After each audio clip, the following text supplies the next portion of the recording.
Today, Baba is asking us to look at karmic accounts as relationships of Seva. And you see, I was just thinking that, when we talk about meditation or remembering Baba, then the rule is that you detach from the bodily religions, relations, and the body. Consider yourself to be a soul and then remember Baba. So, the first step to remembrance of Baba is to detach from the body, bodily relations, and bodily religion. Right? What is the difference between prayer and meditation? So the difference is prayer is done in body consciousness and meditation is done in soul consciousness. So when I am in the remembrance of the body, the bodily religions and bodily relations, then I am calling out to God, and that is called prayer. And you do not become powerful or your sins don't get burnt with prayer. But when you detach from the physical context completely and you come to this place where the soul is soul conscious and there is absolute stability inside, in that state of stability, you draw power, you draw what is called light and might from Baba. We always give a very classic example for this. So you see, when you want to connect two wires, what do? You remove the rubber on the wire, and then that naked wire will get connected. If you don't remove the rubber, there will be no connection. Similarly, when I want to connect with Baba, and you see, the energy will not pass, the current will not be drawn into me if the rubber is still on. So Baba says, the basis of Brahmin life is Baba's love. So you see, what is the most powerful virtue? It is love. Because love is always connected with transformation. And we are here for transformation. It is said love transforms.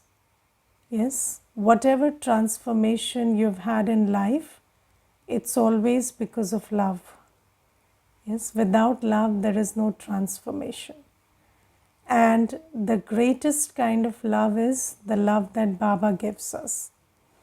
And that is why that causes the greatest transformation from a human to an angel to a deity. But how do I receive that love from Baba? I can only receive that love from Baba when I am in a state of absolute soul consciousness. When I am in this point state where I am detached from the whole, my mind is free, my intellect is free from all the happenings and matters of this old world. And I'm sitting in this absolute point state where I'm peaceful and still and silent and stable. In that state, I can connect with Baba and draw the light, the love, the power from Baba. But in order to reach that state of absolute soul consciousness, I need to stop, these thoughts about the bodily relations that keep bombarding my mind. Correct? Because there is a lot of thought that you have about people around you. Yes, if you calculate, almost 90% of your thoughts are about people. And whether it is about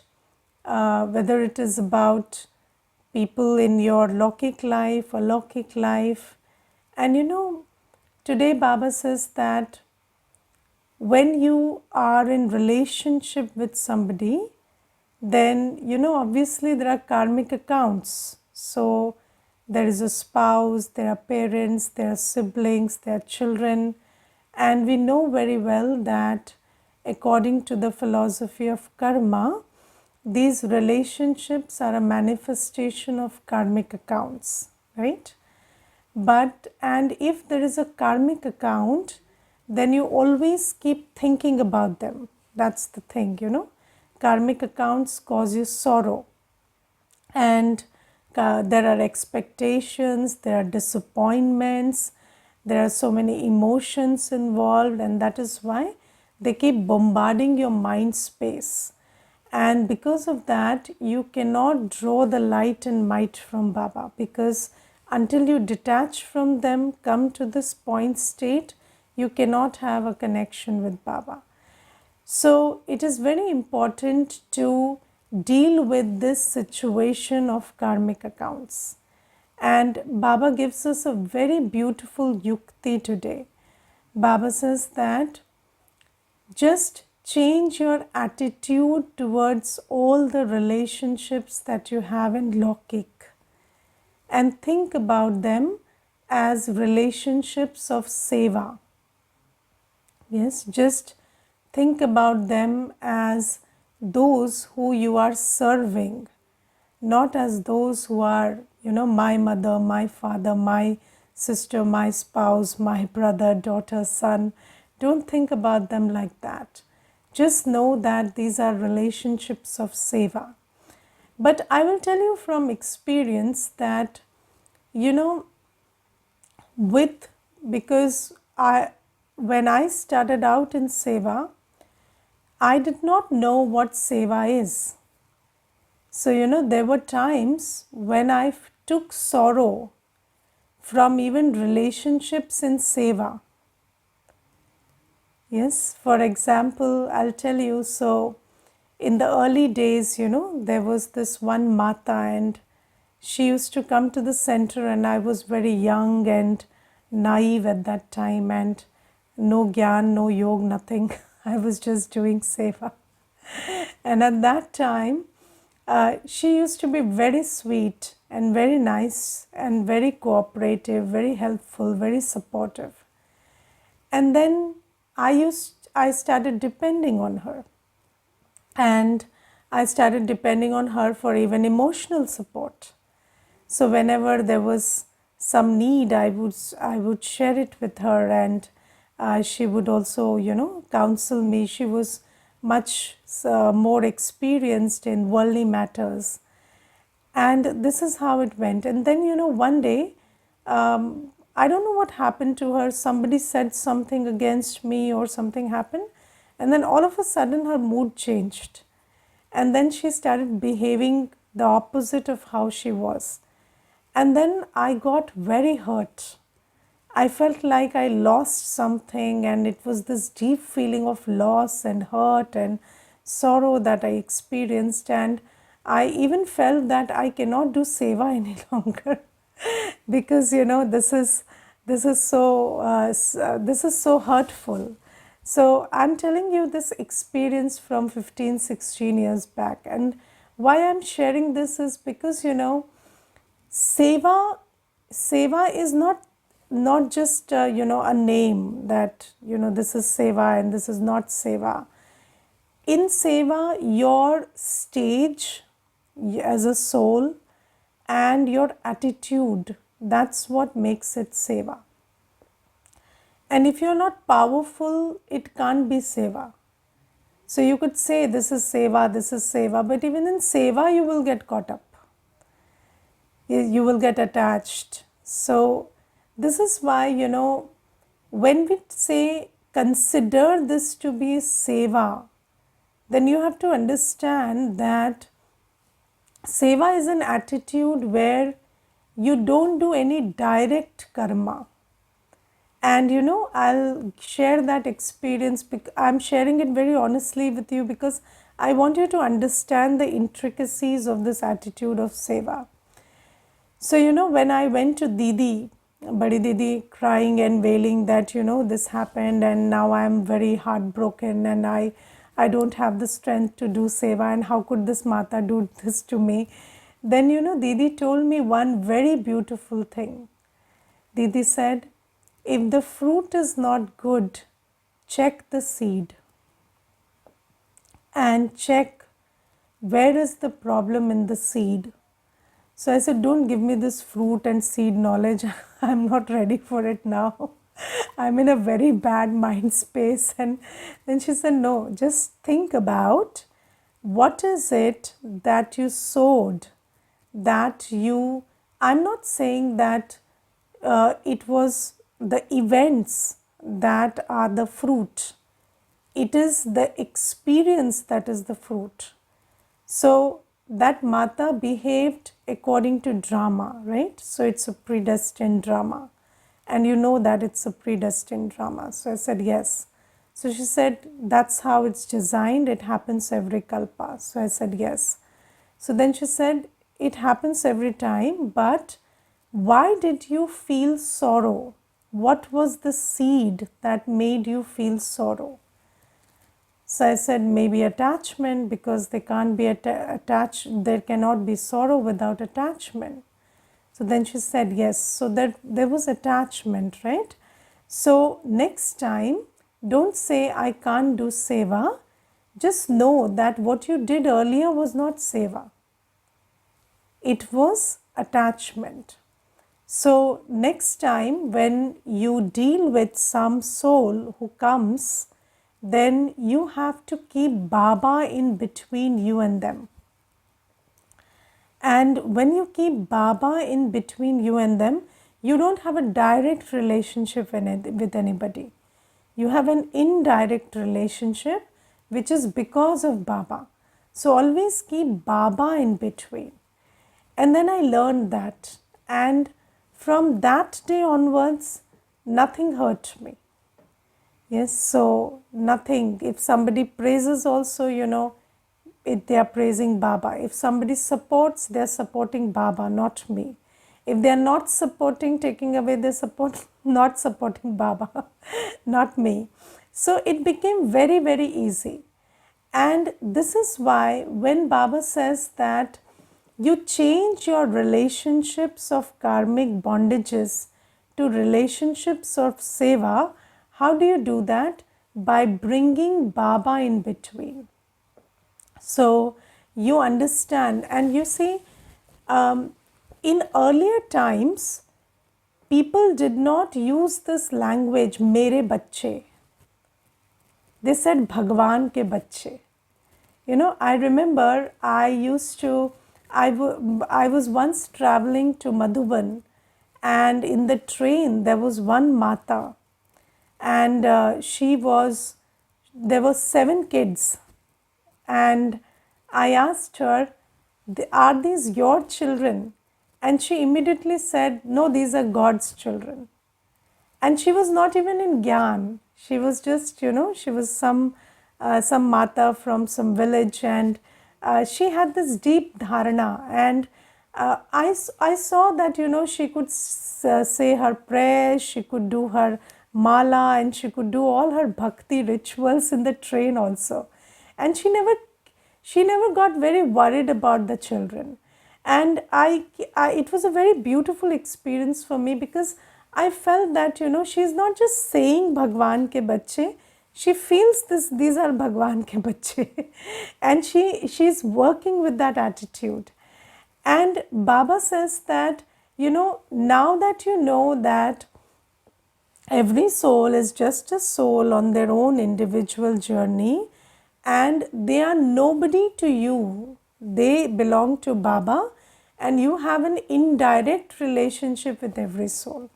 Whether you are playing the part of a mother, a father, a teacher, a doctor, a spouse, a parent, a child, whatever role you're playing, you have an indirect relationship with that soul, and they actually belong to Baba, and you have to instill this very deeply. And then you don't feel, and then your give and take becomes very indirect. So whatever they are giving you, let's say they are giving you love, they are not giving it to you, they are giving it to Baba. They are giving you something the opposite of love. They are giving you insult, they are giving you something else, then they are giving it to Baba. And per se, you don't have any expectations from them, because you are just being an instrument. And your give and take, it's with Baba. So you are doing Baba's Seva, and Baba is going to reward you. So when you have this attitude in your Lokik relationships, then those relationships start shifting from relationships of bondage to relationships of Seva. And then what is the benefit of that? The benefit of that is that you are able to remain soul conscious. You are able to detach whenever you want to. Because when you are having direct relationships, they are always playing on your mind, they are always pulling your buddhi, and then you are not able to detach from them and become soul conscious. But when you keep your relationships with this attitude, then those relationships are also maintained fine, and then you are able to detach from them completely, because they are just Seva. And then you are able to be soul conscious and draw the light and might from Baba. And if you want a long Brahmin life, because you see, the game in this Brahmin life is all about how long you will survive.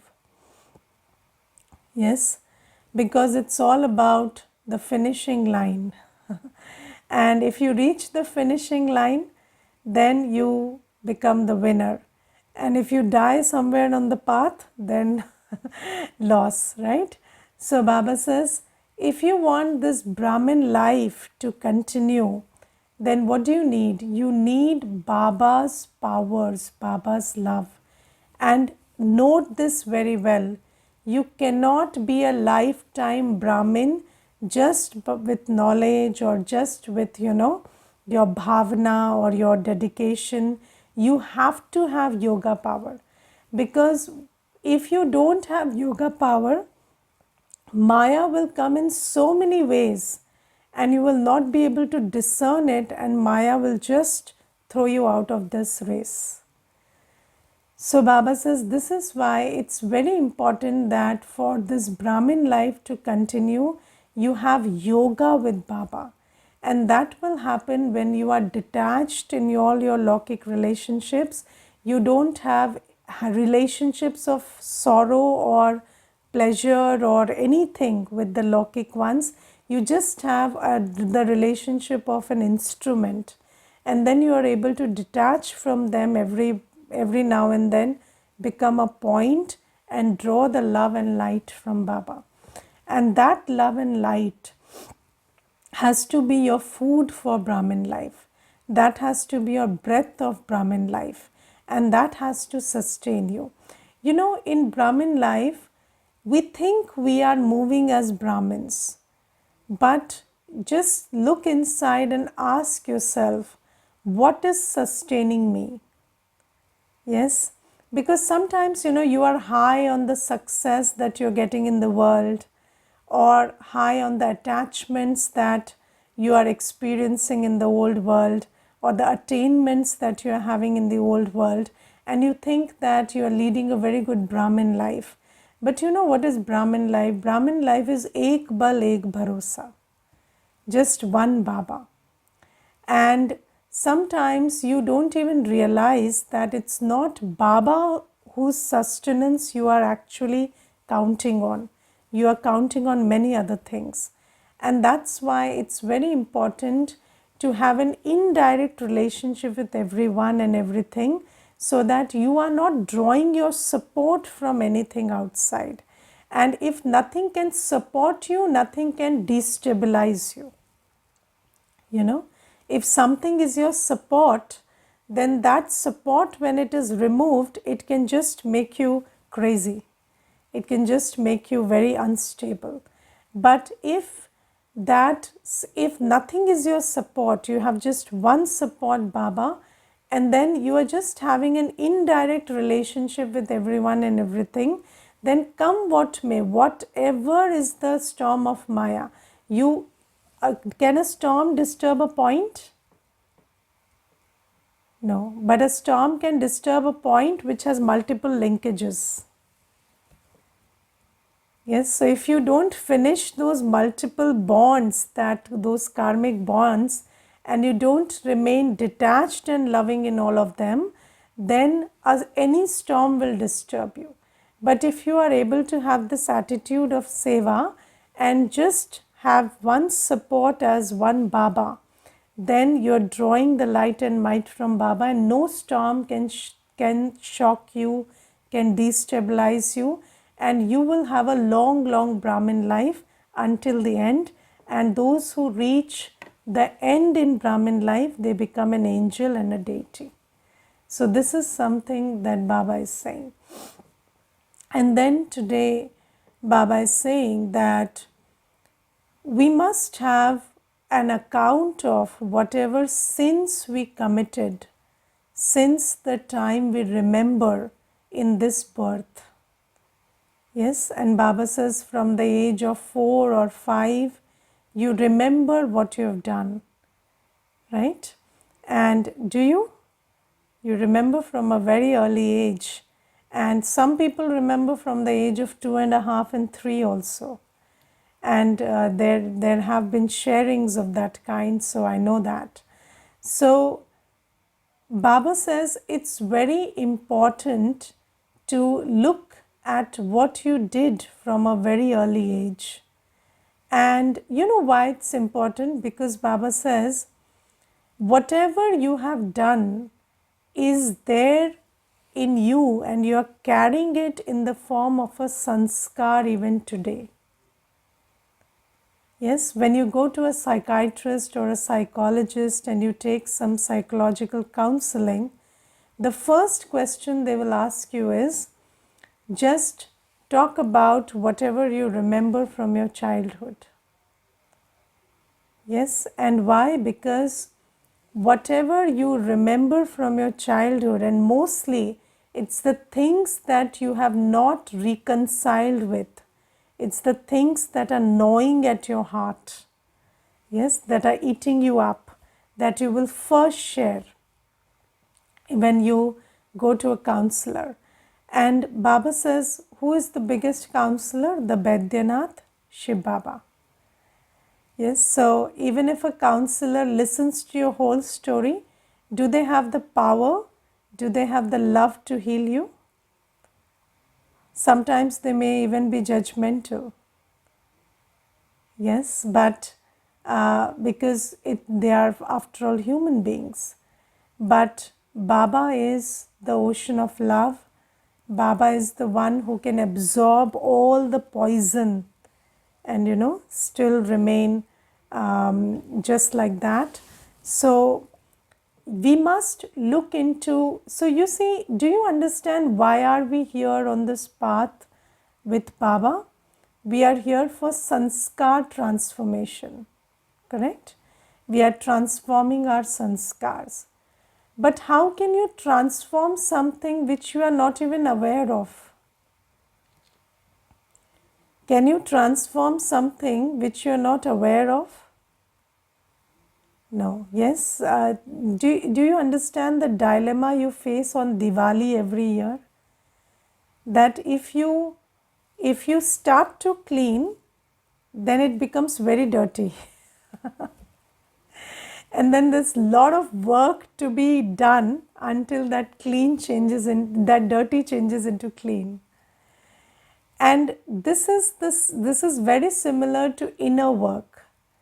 So whenever we are asked to look inside and see and remember whatever sins we committed in this birth, right from childhood, then we say it's too much work and it'll upset me and very difficult to look inside. Let me just deny it and live my life peacefully. But if you don't take out the garbage, can you throw it out? If you just keep shoving it inside and you don't want to look at it, you don't want to address it, can you finish that dirt which is accumulated inside? You cannot. So it's very important that we do this exercise, and you see, we know that now when we were not with Baba, we didn't know the difference between pap karma and punya karma. We didn't know the difference between good karma and sinful karma, right? But now we know.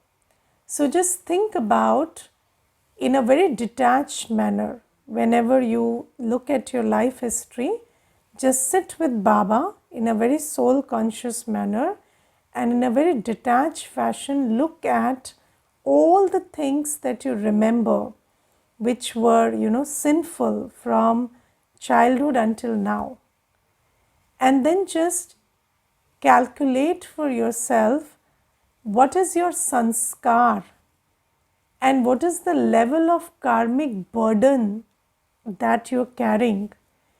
Because you see, sometimes you are not thinking about what is your sanskar, you're just carrying it because every action you did, of course, has created a sanskar. And I'll tell you one thing. There was one brother once, and he came and told me that my wife accuses me of domestic violence. And she says that I beat her up. But I don't beat her up. I just, sometimes, it's by accident that something happens. So he said, like one day she was just doing something, and then she was in my way and I was in a hurry. So there was a push. But I didn't push her. It was like I was in a hurry and she got pushed. Okay. So I said, all right. So then I asked him, so what has been your memory since childhood? So he said that, my younger brother, he was very little, and I and he were playing, and there was a well, and he was not giving me the bat, and I was just pulling the bat from his hand, and then he fell into the well. And then I asked him, what other incidents do you remember? So there were many incidents of, people getting hurt by his hand, by his push, by many other things that he did. And then I asked him, you see, you have been telling this to yourself since childhood, because you see, you were a little child. So when that incident happened, you had to convince yourself that it was not my fault, right? So you kept convincing yourself that it's not my fault, but you never worked on yourself. You kept convincing yourself, but you didn't take care that you be softer with your hands. You did not take care that your hand should not, touch something in a way that it becomes a push and a shove. You did not take care of that. And you kept convincing yourself, and now also you're doing the same thing. Whenever something happens, you're trying to tell yourself that it was not my fault, and also maybe convince the other that it was not my fault. But it has been your fault all along. And I'm not saying that it's your fault means now you have to punish yourself for something, but you have to correct yourself. You have to give this thing a thought that maybe there's something in the way I handle things or I touch things that they get hurt. Maybe there's a way in which I hold people or I push people that they get hurt. And you have to work on yourself and change that. And then he said, and then he was very rigid for a long time. And then I just called Baba and I just gave him that love and acceptance in Baba's remembrance. And then finally he cried and admitted. And he said, yes, I think, I should think about this. And this is why it's very important, because you see, there are repeated patterns in our life. The way we talk, the way we interact, the way things based on lust, anger, ego, attachment, greed. If you look at it, there are these vices which are manifesting in repeated patterns. But every time it's happening, we are blaming someone or something or some situation, and we are not looking at the sanskar that I have. And if you keep denying your own sanskar, how will you get rid of it? So you have to look at your life and what has been your pattern. Have you had a pattern of lust? Have you had a pattern of anger? Have you had a pattern of greed? Have you had a pattern of, laziness? Have you had a pattern of giving up, trust issues, self-doubt? What is your pattern? And until and unless you look at your life, you cannot discern this. And from very little age, children start doing this. And we don't recognize and realize this until very late. And if you don't look at your life and you don't look at the things that you're carrying in your memory also, and you see, when you have not forgotten it, you are not over it. If you were over it, you would have forgotten it. But if you are sitting in silence and those things are coming up, then they are there in your memory and they are shaping your future karma. So you have to look at your whole life in a very detached manner and then give that sanskar, that karma to Baba, and take that light and might from Baba and not repeat it. But if you keep denying it, you will keep repeating it. Yes, and I will also share another example. There was this one girl and she came and she was, I think, 25, and she said that I was molested by the domestic helps at the age of 13. And then she said that I had very low self-esteem, and then, I keep falling into the trap of wrong people. And she said it started at the age of 13 and it's happening even today. And then I told her, but it's not like you are the same that you were at the age of 13. So at that time, maybe you were naive, but now you are worldly wise. Now it's not that you're falling into the trap of wrong people, but you're choosing that. Because now lust is your sanskar. And then she cried and she told me that I'm a victim and you're victim blaming. And you're saying this is my sanskar. So I said, no, it's not like that. I'm just telling you that at one point you have been a victim.